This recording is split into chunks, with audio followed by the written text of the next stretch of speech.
ოზემპიკი დღესდღეობით ერთ-ერთი პოპულარული საშუალებაა წონაში დასაკლებად და ტიპი 2 დიაბეტის სამკურნალოდ.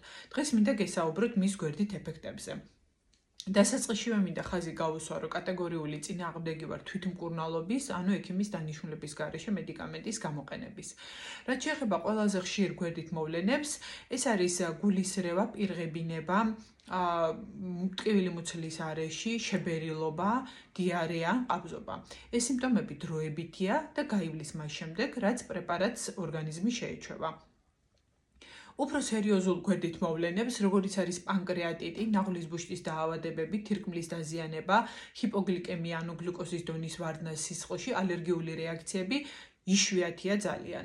განსაკუთრებული სიფრთხილე უნდა გამოიჩინონ იმ პაციენტებმა, ვისაც აქვს პანკრეატიტის ანამნეზი, ფარისებრი ჯირკვლის მედულარული კიბოს ოჯახური ანამნეზი, ან დიაბეტური რეტინოპათია.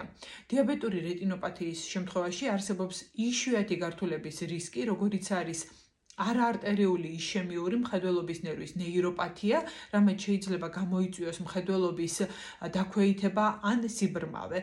ეს არის ძალიან იშვიათი გართულება, რომლის რისკი აქვს ყველა დიაბეტური რეტინოპათიის მქონე პაციენტს მიუხედავად მკურნალობისა.